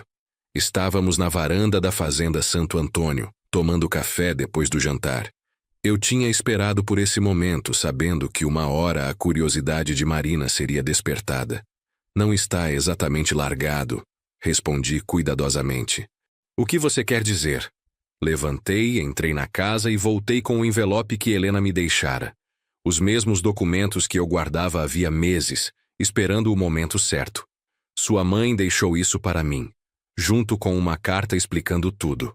Marina pegou os documentos e começou a ler. Vi seus olhos se arregalarem à medida que ela entendia o que estava vendo. Pai, isso diz que o terreno tem reservas de minério de ferro avaliadas em R$ 120 milhões. Isso mesmo. E tem contratos com a mineradora Vale para a extração, pagando 300 mil por mês de royalties. Correto. Marina largou os papéis e me encarou incrédula. Você sabia disso esse tempo todo? Desde a leitura do testamento? Sabia. E não me contou? Pai, quando estávamos desesperados com as dívidas, você tinha isso tudo e não me falou? Sentei ao lado dela e segurei sua mão. Marina, se eu tivesse te contado naquele momento, o que teria acontecido? Ela pensou por um momento. Eu teria te pedido ajuda. Teria pedido um empréstimo ou algo assim. E o Rodrigo? O Rodrigo? Ela parou, entendendo. O Rodrigo teria descoberto e encontrado uma forma de pôr as mãos nesse dinheiro também. Exatamente. Sua mãe sabia o que estava fazendo quando dividiu a herança daquele jeito. Ela te deu as fazendas com dívidas para que você descobrisse quem o Rodrigo realmente era. E me deu o terreno valioso para que eu pudesse te ajudar na hora certa, quando você realmente precisasse. Marina começou a chorar, mas dessa vez eram lágrimas de compreensão e gratidão. A mamãe planejou tudo isso, todo esse plano elaborado para me salvar do Rodrigo. Ela te amava mais do que qualquer coisa no mundo, e sabia que às vezes o maior ato de amor é deixar alguém cair para que aprenda a se levantar sozinha. E você, pai? Você sofreu junto comigo esse tempo todo, vendo eu passar por tudo aquilo, sabendo que tinha uma solução nas mãos. Filha, não existe sofrimento maior para um pai do que ver um filho passar por dificuldades e não poder simplesmente resolver tudo. Mas sua mãe me fez prometer que eu te deixaria aprender as lições que você precisava aprender. E ela estava certa. Marina me abraçou forte. E ficamos assim por um longo momento, pai e filha, unidos por amor e por todas as lições dolorosas que tinham nos trazido até ali. E agora? Ela perguntou finalmente. O que vai fazer com o terreno? Na verdade, quero conversar com você sobre isso. Tenho uma proposta. Expliquei meu plano. Eu assinaria o contrato com a Vale, ativando os royalties mensais de R$300 mil. Receberia também os 5 milhões do pagamento inicial pela concessão dos direitos minerários. Com esse dinheiro, investiríamos nas 2 fazendas remanescentes, transformando elas nas propriedades mais modernas e produtivas da região. Mas, pai, esse é o seu dinheiro, a sua herança. Marina, eu tenho 59 anos. Minha aposentadoria me sustenta bem. Não preciso de 300 mil por mês. Mas você tem 32 anos e uma vida inteira pela frente. Esse dinheiro pode garantir seu futuro, a segurança dos seus futuros filhos e transformar essas fazendas em um legado que vai passar de geração em geração. Não posso aceitar isso, pai. É muito. Não estou te dando de graça. Você vai trabalhar por isso. Vai administrar as fazendas. Vai fazer elas prosperarem. Vai construir algo que valha a pena. E quando eu morrer, tudo isso já vai estar no seu nome mesmo. Só estou antecipando o inevitável. Marina ficou em silêncio processando. E se eu dividir com você? Metade dos royalties para você, metade para mim. Os 5 milhões a gente divide também e investe juntos nas fazendas. Pensei na proposta dela. Era justa. E ainda me daria mais dinheiro do que eu jamais poderia gastar no resto da minha vida. Mas principalmente, era uma proposta que mostrava que Marina tinha aprendido sobre parceria, sobre divisão justa, sobre trabalho em equipe. Aceito, mas com uma condição. Qual? Você volta a estudar. Faz uma pós-graduação em administração rural, alguma especialização que te dê as ferramentas para gerir essas propriedades com excelência. Sem depender de ninguém, sem precisar confiar cegamente em consultores externos. Combinado. Assinei o contrato com a Vale na semana seguinte.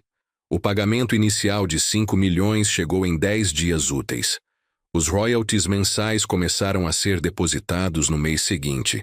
Era surreal ver aquelas quantias na conta bancária depois de uma vida inteira trabalhando duro por cada centavo. Marina matriculou-se em um MBA em agronegócio na Universidade Federal de Goiás. Aulas aos sábados para não interferir com o trabalho diário nas fazendas. Eu via nela uma determinação que não existia antes, uma maturidade forjada pela dor e pelo aprendizado. Com parte dos 5 milhões, investimos pesadamente nas 2 fazendas. Reforma completa dos pastos, introdução de novas técnicas de manejo rotacionado de gado, sistema de irrigação moderno para as lavouras, construção de armazéns adequados, compra de maquinário de qualidade. Tudo planejado cuidadosamente. Tudo com retorno sobre investimento calculado. 6 meses depois que Rodrigo tinha saído, as fazendas estavam completamente transformadas. A produção de leite tinha aumentado em 40%. A safra de soja foi a melhor dos últimos 5 anos. O gado de corte estava ganhando prêmios em leilões regionais. E Marina estava florescendo. Seu rosto tinha recuperado a luz que eu não via desde antes do casamento. Ela acordava cedo não porque era obrigada, mas porque amava o que fazia. Tomava decisões com confiança. Negociava com fornecedores com firmeza, mas justiça. Era a mulher forte que Helena e eu sempre soubemos que ela era, mas que tinha ficado escondida embaixo de anos de manipulação emocional. Foi em dezembro, quase um ano depois da morte de Helena, que a terceira e última parcela de Rodrigo chegou.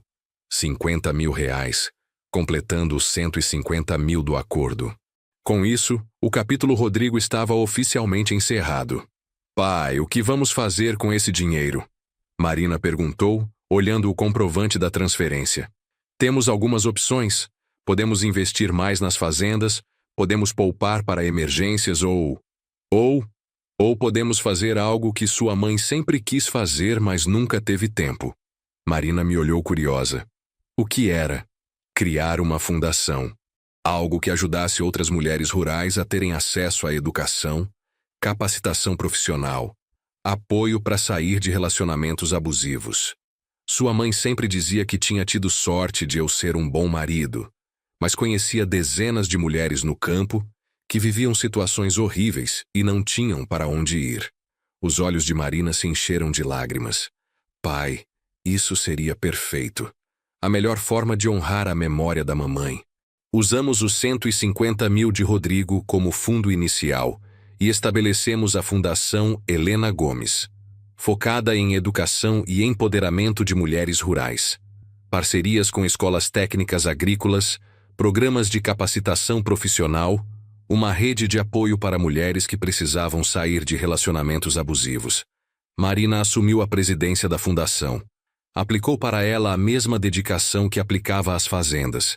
Em 6 meses, já tínhamos ajudado 23 mulheres. Algumas conseguiram empregos melhores. Outras iniciaram pequenos negócios próprios.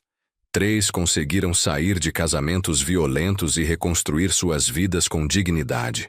Foi em março do ano seguinte, 15 meses depois da morte de Helena, que Marina chegou em casa um dia com um sorriso misterioso no rosto. Pai, preciso te contar uma coisa. O que foi? Conheci alguém. Meu coração deu um pulo. Não de preocupação, mas de esperança.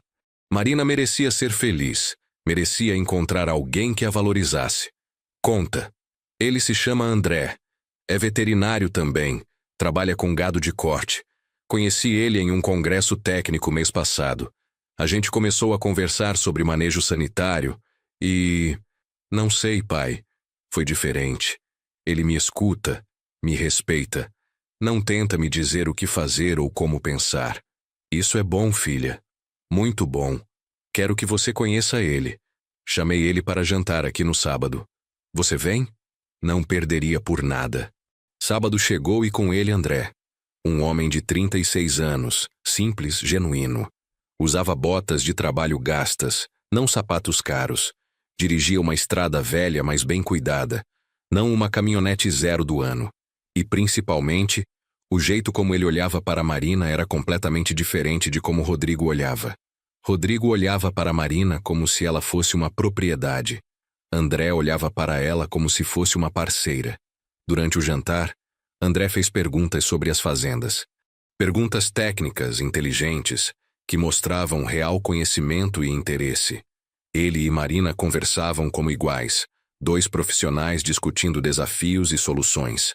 Não havia condescendência, não havia tentativas de impressionar. Era apenas conversa honesta entre pessoas que respeitavam uma a outra. Quando Marina foi para a cozinha buscar a sobremesa, aproveitei para conversar a sós com André. Minha filha passou por situações difíceis no casamento anterior, comecei. Ela me contou. André respondeu, encontrando meu olhar sem desviar. Sobre o ex-marido que roubou dela, que a traiu, que tentou destruir tudo que a família dela construiu. E isso não te assusta? O que me assustaria é se ela não tivesse aprendido nada com a experiência. Mas conversar com Marina é conversar com alguém que cresceu através da dor. Ela sabe o que quer, sabe o que não vai tolerar, e tem força para defender suas próprias escolhas. Isso não me assusta, Sr. Ernesto. Isso me impressiona profundamente. Gostei dele imediatamente. Os meses passaram. Marina e André começaram a namorar seriamente. Ele era presença constante nas fazendas, mas sempre como parceiro, nunca tentando assumir controle ou impor decisões. Ajudava onde era necessário, dava opiniões quando perguntado, mas respeitava que aquelas eram as propriedades de Marina e as decisões finais eram dela. As fazendas continuavam prosperando. Com a receita dos royalties do terreno em Minas, somada aos lucros da produção agrícola e pecuária, Marina estava acumulando capital a uma velocidade impressionante. Ela reinvestia a maior parte, expandindo operações, melhorando infraestrutura, mas também começou a diversificar. Comprou algumas cotas de cooperativas, investiu em fundos agrícolas, aplicou dinheiro para garantir o futuro. A Fundação Helena Gomes crescia também. No segundo ano de operação, já tinha ajudado mais de 100 mulheres. As histórias chegavam até nós regularmente. Mulheres que tinham conseguido independência financeira, que tinham saído de situações de abuso, que estavam construindo suas próprias vidas com dignidade e propósito. Foi no final daquele segundo ano que Marina e André anunciaram o noivado. Um noivado simples, sem pompa, Apenas uma festa pequena na fazenda com amigos próximos e família. O casamento aconteceu em abril, exatamente 2 anos e meio depois da morte de Helena. Uma cerimônia ao ar livre na fazenda Santo Antônio, embaixo da mesma árvore onde Helena e eu tínhamos tirado nossa foto de casamento 42 anos antes. Marina estava radiante. Não apenas bonita, mas genuinamente feliz. O vestido era simples. Ela mesma tinha escolhido, sem pressão de ninguém para impressionar ninguém. André usava um terno modesto, mas elegante. E quando eles trocaram os votos, as palavras eram deles, não copiadas de roteiros prontos. Promessas reais de parceria, respeito, apoio mútuo. Eu chorei durante a cerimônia. Não de tristeza, mas de alívio e gratidão. Minha filha tinha encontrado o que merecia. E Helena, onde quer que estivesse, estava certamente sorrindo. Na festa depois da cerimônia, Marina me puxou para um canto mais quieto. Pai, eu preciso agradecer você. Por quê, filha? Por ter confiado na mamãe. Por ter seguido o plano dela mesmo quando foi difícil. Mesmo quando me viu sofrendo e quis intervir. Se você tivesse me salvado logo no começo, eu nunca teria aprendido as lições que precisava aprender. Nunca teria desenvolvido a força que desenvolvi. E provavelmente estaria ainda casada com o Rodrigo. Infeliz, mas sem coragem de sair. Abracei minha filha. Sua mãe era sábia. Ela sabia que o maior presente que podemos dar a alguém que amamos não é proteger eles de toda dor, mas dar a eles as ferramentas para superar a dor e crescer através dela. 3 anos depois da morte de Helena, recebi uma notícia inesperada. Rodrigo tinha sido preso. Não tinha nada a ver conosco. Era um caso completamente diferente. Ele tinha tentado aplicar o mesmo golpe que aplicou em Marina em outra mulher, uma herdeira de uma família rica de Brasília. Mas dessa vez foi pego antes de conseguir fazer muito estrago. As provas eram irrefutáveis e a família da vítima não tinha oferecido acordo. Rodrigo foi condenado a 4 anos de prisão por estelionato. Quando contei para Marina, esperava ver raiva ou satisfação, mas ela apenas suspirou e balançou a cabeça. Sabe, pai, eu sinto pena dele. Pena. Ele nunca aprendeu. Nunca entendeu que não se pode construir nada duradouro em cima de mentiras e trapaças. Preferiu continuar no mesmo caminho que eventualmente ia levar ele para a cadeia. Pelo menos eu tive pessoas que me amavam o suficiente para me ensinar de um jeito difícil, mas eficaz. Aquela resposta me mostrou o quanto Marina tinha realmente amadurecido. Não havia amargura nela, apenas sabedoria. Marina e André estavam morando na fazenda Santo Antônio. Eu tinha me mudado para uma casa menor na cidade, mais prática para minha idade. Mas visitava as fazendas regularmente, mais como consultor e avô honorário dos animais, do que como administrador ativo. Foi em uma dessas visitas que Marina me deu a notícia que Helena nunca teve a chance de ouvir. Pai, estou grávida. O mundo pareceu parar. Lágrimas vieram aos meus olhos instantaneamente. Filha, isso é maravilhoso. Maravilhoso. É uma menina. Vamos chamar ela de Helena. Não consegui segurar o choro. Minha neta levaria o nome da mulher mais incrível que já conheci. Sua mãe estaria tão feliz. Eu sei. E pai, quando ela crescer, vou contar para ela sobre a avó que ela nunca conheceu. Sobre como a avó Helena era sábia e forte. Sobre como ela planejou um último ato de amor para salvar a filha de um erro que poderia ter destruído sua vida. Helena nasceu em dezembro daquele ano. Uma menina pequenina, de olhos escuros e chorona como a mãe dela tinha sido. Quando segurei minha neta pela primeira vez, senti como se um ciclo estivesse se completando. Helena tinha partido, mas seu legado continuava. Não apenas no dinheiro, nas fazendas, na fundação que levava seu nome, mas principalmente nas lições que ela tinha ensinado, na força que ela tinha transmitido, no amor que ela tinha demonstrado mesmo através de decisões difíceis. As fazendas continuaram prosperando sob a administração de Marina e André. Eles formaram uma parceria perfeita. Marina cuidava da parte administrativa e financeira, André da parte técnica veterinária e de manejo. Contrataram um agrônomo excelente para cuidar das lavouras. As propriedades se tornaram referência na região. A Fundação Helena Gomes expandiu para outros estados. Parcerias com universidades, programas de pesquisa sobre empoderamento feminino no campo, bolsas de estudo para mulheres rurais. Em 5 anos, tinha impactado a vida de mais de 500 mulheres. E eu? Eu continuei vivendo minha vida simples na cidade. Minha rotina era agradável. Acordava cedo, tomava café enquanto lia o jornal, passava as manhãs cuidando do meu pequeno quintal. Às tardes visitava as fazendas ou trabalhava como voluntário na fundação, ajudando com a parte administrativa. Algumas vezes por semana, ia ao cemitério conversar com Helena. Contava para ela sobre Marina, sobre André, sobre a pequena Helena, sobre como o plano dela tinha funcionado perfeitamente, sobre como nossa filha era agora a mulher forte e independente que sempre teve potencial para ser. Foram necessários 4 anos depois da morte de Helena para que Marina finalmente perguntasse sobre algo que eu sabia que eventualmente viria. Pai, você nunca pensou em se relacionar com alguém de novo? Começar um namoro, quem sabe casar novamente? Estávamos na varanda da fazenda observando o pôr do sol. A pequena Helena, agora com 3 anos, brincava no gramado perseguindo galinhas. Sua mãe foi o amor da minha vida, Marina. 42 anos juntos não é algo que se substitui facilmente. E, sinceramente, estou em paz com isso. Tenho minhas memórias, tenho você, tenho minha neta.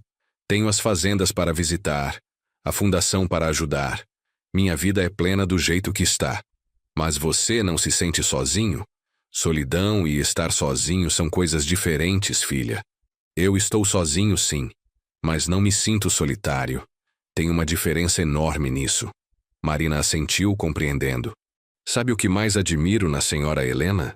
O fato dela ter planejado tudo aquilo, sabendo que não estaria aqui para ver o resultado. Ela confiou tanto em você, tanto em mim, que planejou toda a nossa salvação mesmo sabendo que partiria antes de ver se daria certo.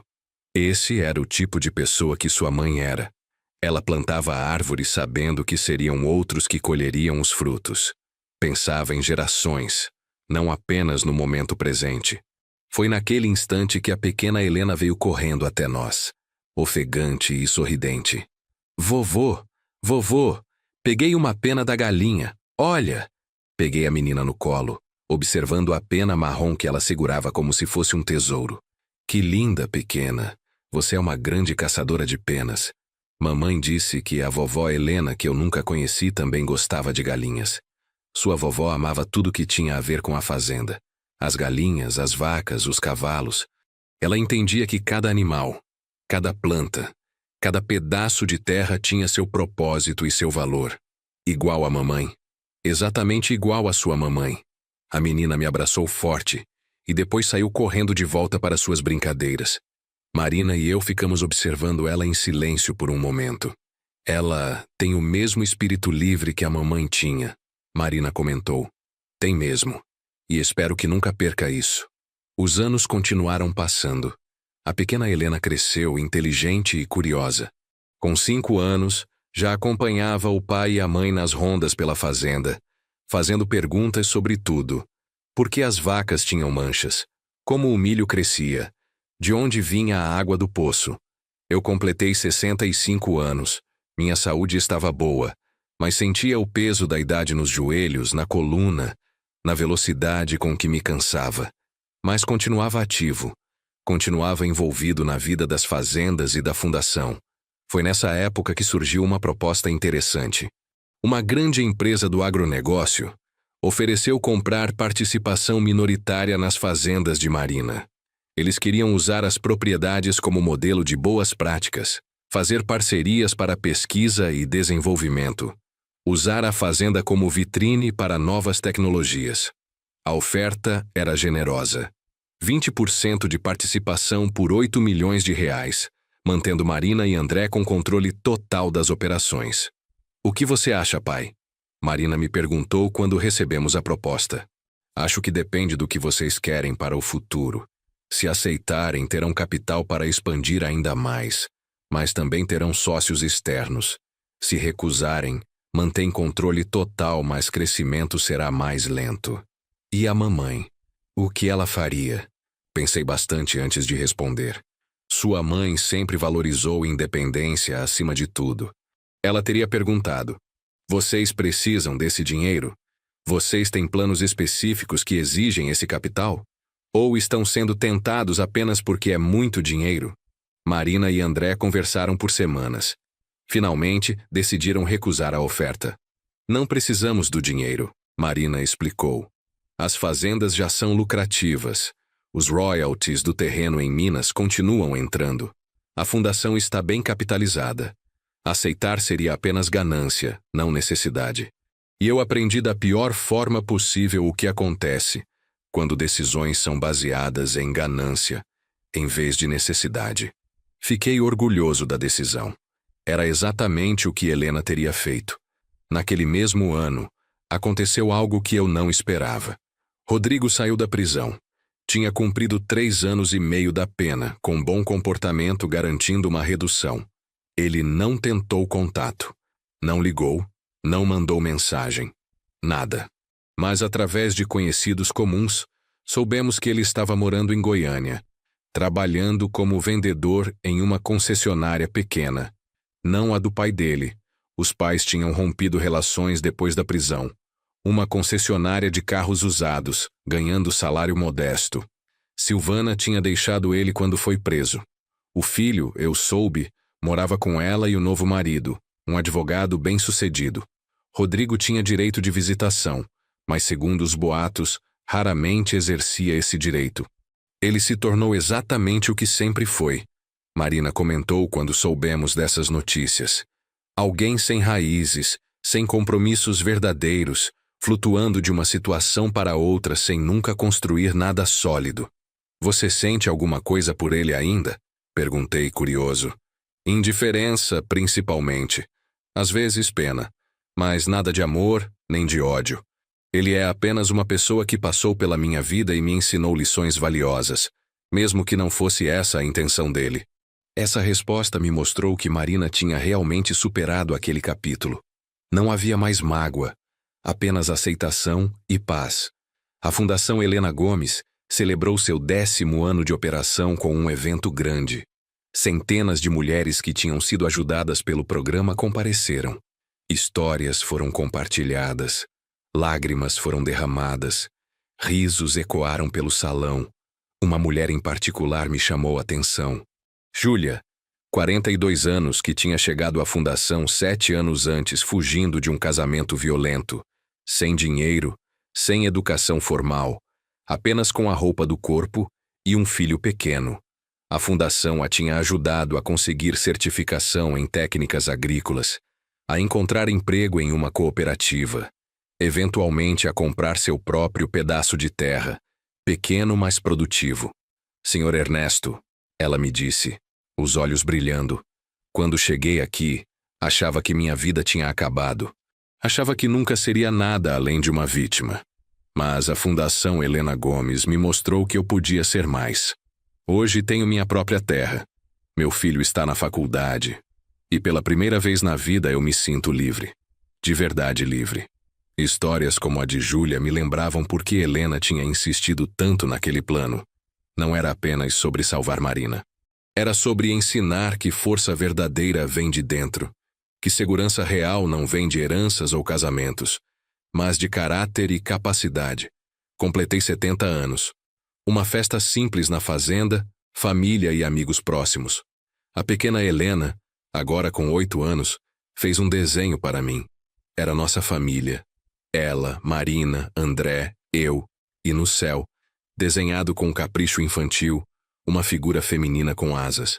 É a vovó Helena, ela explicou. A mamãe disse que ela está no céu cuidando de todos nós. Abracei minha neta segurando as lágrimas. Ela está mesmo pequena e está muito orgulhosa de você. Naquela noite, depois que todos foram embora, sentei sozinho na varanda da fazenda. Era a mesma varanda onde Helena e eu tínhamos passado tantas noites conversando, planejando, sonhando. Olhei para as estrelas e conversei com ela como fazia sempre. Conseguimos, Helena. Nossa filha está feliz, segura, forte. Nossa neta está crescendo rodeada de amor e valores sólidos. As fazendas estão prósperas. A fundação com seu nome está mudando vidas. Você planejou tudo perfeitamente, como sempre fazia. Uma brisa suave passou, balançando as folhas das árvores. Eu gostava de pensar que era Helena respondendo, dizendo que estava satisfeita, que podia finalmente descansar em paz sabendo que tinha cumprido sua missão. Os royalties do terreno em Minas continuavam chegando religiosamente. 300 mil por mês após mês, ano após ano. Marina usava metade para investir nas fazendas, e a outra metade era dividida entre poupança para o futuro e doações para a fundação. O terreno que todos tinham achado que era uma herança injusta, uma propriedade sem valor, tinha gerado mais riqueza do que as 3 fazendas juntas, e continuaria gerando por mais 15 anos, de acordo com o contrato com a Vale. Foi quando completei 72 anos que comecei a sentir os primeiros sinais de que meu tempo estava ficando curto. Nada dramático, apenas um cansaço que não passava, dores que não tinham explicação clara, esquecimentos ocasionais.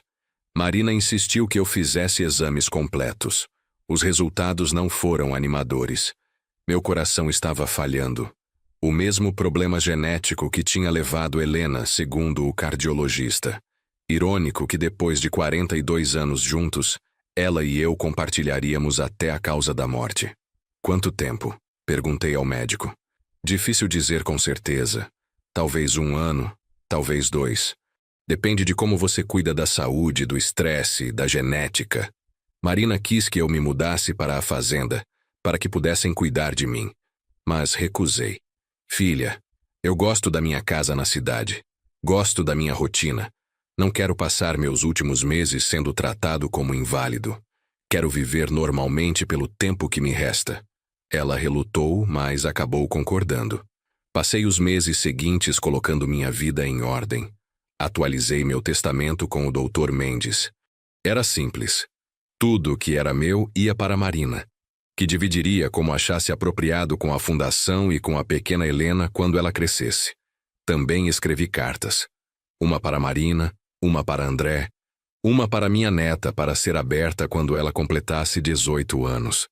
Nelas contei toda a história, o plano de Helena, as razões por trás de cada decisão, as lições que esperávamos que fossem aprendidas. Foi em uma manhã de maio, quase exatamente 10 anos depois da morte de Helena, que senti as dores no peito começarem. Reconheci imediatamente. Era o mesmo que Helena tinha descrito antes do final. Consegui ligar para Marina antes de desmaiar. Acordei no hospital. Marina estava ao meu lado segurando minha mão. André estava ali também. E a pequena Helena, agora com 10 anos, olhava para mim com lágrimas nos olhos. Quanto tempo fiquei fora? Consegui perguntar. 2 dias, Marina respondeu, a voz embargada. O médico disse que foi um infarto. Seu coração está muito fraco, pai. Eu sei, filha. Está tudo bem. Não está tudo bem. Você não pode me deixar também. Apertei a mão dela com a pouca força que tinha. Marina, todo mundo morre eventualmente. Não tenha medo disso. Eu tive uma vida boa, uma vida plena. Amei sua mãe profundamente. Vi você crescer e se tornar a mulher incrível que é. Conheci minha neta. Ajudei a construir algo que vai durar por gerações. Não tenho arrependimentos. Mas eu ainda preciso de você. Não, filha. Você não precisa mais. Você é forte, independente, capaz. Tem um marido maravilhoso que te ama de verdade. Tem uma filha linda. Tem fazendas prósperas. Tem um legado na fundação. Você tem tudo o que precisa. A pequena Helena se aproximou da cama. Vovô, você vai ficar bom? Sorri para minha neta. Vovô está cansado, pequena. Muito cansado. Mas não se preocupe. Vou para um lugar onde sua vovó Helena está me esperando. A gente vai cuidar de você e da sua mamãe de lá de cima. Como a mulher com asas no meu desenho. Exatamente como no seu desenho. Passei mais uma semana no hospital. Os médicos fizeram tudo o que podiam, mas meu coração simplesmente estava desistindo.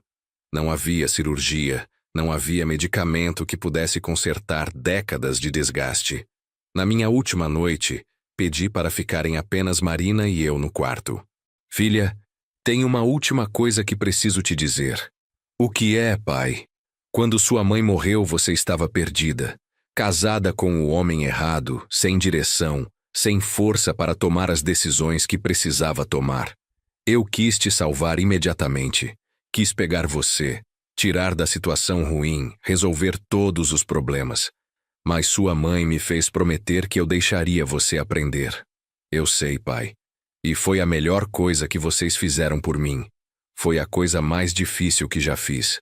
Ver você sofrer, sabendo que eu tinha o poder de parar aquilo, mas tendo que ficar quieto e deixar as lições serem aprendidas. Mas olha para você agora. Você é 10 vezes a mulher que seria se eu tivesse simplesmente te salvado. Marina estava chorando abertamente agora. Pai, eu nunca vou conseguir agradecer o suficiente. Você e a mamãe me deram a maior demonstração de amor que existe. Amor que confia, amor que educa, amor que liberta em vez de prender. E agora você vai fazer o mesmo com a Helena pequena. Vai deixar ela cair às vezes. Vai deixar ela aprender com os próprios erros, mas vai estar sempre ali para pegar ela quando for realmente necessário. Promete? Prometo, pai. Prometo. Morri naquela noite dormindo, pacificamente, sem dor. Sonhei que estava na fazenda, jovem de novo, e Helena estava lá, também jovem, sorrindo para mim. Demorou, velho teimoso, ela disse no sonho. Tinha coisas para terminar. Respondi. E terminou tudo direitinho, como sempre. Acordei para a vida eterna com o rosto de Helena, sendo a primeira coisa que vi. Meu funeral foi simples, como eu tinha pedido. Enterro na fazenda, debaixo de uma árvore que eu mesmo tinha plantado 50 anos antes. Marina leu uma carta durante a cerimônia, sua voz firme apesar das lágrimas. Meu pai e minha mãe me ensinaram que o maior presente que podemos dar a alguém que amamos não é protegê-los de toda a dor, mas dar a eles as ferramentas para superar a dor e crescer através dela. Eles me ensinaram que amor verdadeiro às vezes significa assistir alguém cair, sabendo que a queda é necessária para o crescimento. Me ensinaram que herança não é apenas dinheiro ou propriedades, mas valores, caráter e sabedoria. Ela pausou, limpando as lágrimas. Na divisão da herança da minha mãe, meu genro na época comemorou porque achava que tinha recebido o melhor. Meu pai sorriu porque sabia a verdade. E eu estava no meio, cega, sem entender. Mas hoje, 10 anos depois, eu entendo tudo. A verdadeira herança não estava nas fazendas com dívidas que recebi. Não estava no terreno que meu pai herdou. A verdadeira herança estava nas lições, na força que desenvolvi, na sabedoria que adquiri. Essa é a herança que vou passar para minha filha. Obrigada, pai. Obrigada, mãe, por amarem tanto a ponto de deixarem eu aprender do jeito difícil. 2 anos depois da minha morte, a pequena Helena, agora com 12 anos, estava na escola trabalhando em um projeto sobre heróis.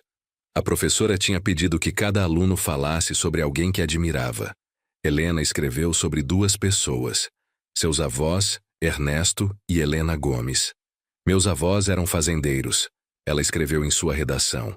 Mas eles eram mais do que isso. Eram professores, estrategistas, pessoas que entendiam que às vezes o maior ato de amor é deixar alguém aprender lições difíceis. Minha avó morreu antes de eu nascer, mas ela planejou algo incrível. Ela planejou salvar minha mãe de um casamento ruim, mas fez isso de um jeito que minha mãe aprenderia a se salvar sozinha. Isso é amor de verdade.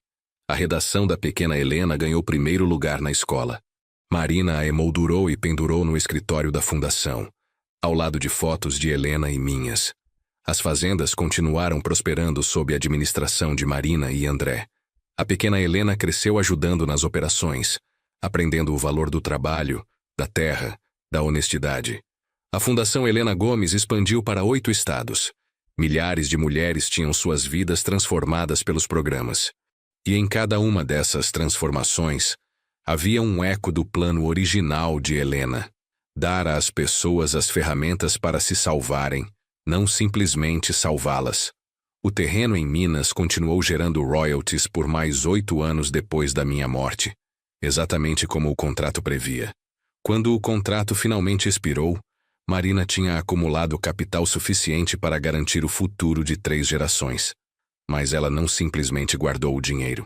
Usou para expandir a fundação, para criar bolsas de estudo, para ajudar pequenos produtores rurais a se estabelecerem, para financiar pesquisas em agricultura sustentável. Rodrigo, soubemos anos depois, tinha morrido aos 52 anos. Sozinho, em um apartamento pequeno de ataque cardíaco. Não tinha construído nada duradouro. Não tinha deixado legado nenhum além de um filho que mal o conhecia. Era o contraste perfeito. 2 homens da mesma geração. Um que tinha construído sua vida em manipulação, ganância e atalhos. Outro que tinha construído em trabalho honesto, amor genuíno e visão de longo prazo. A pequena Helena cresceu e se tornou engenheira agrônoma, como tinha vontade desde criança. Voltou para as fazendas não porque era obrigada, mas porque genuinamente amava aquilo. Trouxe novas ideias, novas tecnologias, novas formas de produzir de maneira sustentável. Quando completou 25 anos, Marina finalmente contou para ela toda a história completa. Sobre o testamento planejado, sobre o Rodrigo, sobre o plano elaborado de Helena e meu para salvar Marina. Entende agora por que seus avós fizeram tudo aquilo?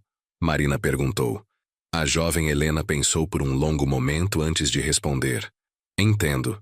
Eles sabiam que você precisava aprender a confiar em si mesma, a reconhecer seu próprio valor, a entender a diferença entre pessoas que te amam de verdade e pessoas que amam o que você tem. E a única forma de você aprender isso era passando pela experiência. Exatamente. Foi cruel em certo sentido, mas foi o tipo de crueldade que salva vidas. 30 anos depois da morte de Helena, 50 anos depois que ela e eu nos conhecemos em um baile de cidade pequena, a história continuava se desenrolando. As fazendas ainda eram produtivas. A fundação ainda mudava vidas. E as lições que Helena tinha planejado, que eu tinha ajudado a implementar, ainda estavam sendo passadas adiante. Na sede da Fazenda Santo Antônio, agora administrada pela 4ª geração da família, havia um quadro grande na sala principal. Era uma foto de Helena e minha, tirada em nosso 40º aniversário de casamento. Embaixo, uma placa com a inscrição Ernesto e Helena Gomes, que nos ensinaram que o maior presente não é proteger quem amamos de toda a dor, mas dar a eles a força para superar a dor e crescer através dela. E foi assim que uma herança aparentemente injusta, um testamento que parecia cruel, um plano que exigiu assistir alguém amado sofrer, tornou-se a maior demonstração de amor que uma família poderia dar. Porque no final, a verdadeira herança nunca foi o dinheiro, nunca foi as propriedades, nunca foi o terreno valioso em Minas Gerais. A verdadeira herança foi a lição, que força vem de dentro, que caráter se constrói através de adversidade, e que o amor mais profundo é aquele que confia o suficiente para deixar alguém cair, sabendo que estará lá para ajudá-los a se levantar mais fortes do que antes. E essa herança, diferente de dinheiro ou terras, era verdadeiramente eterna.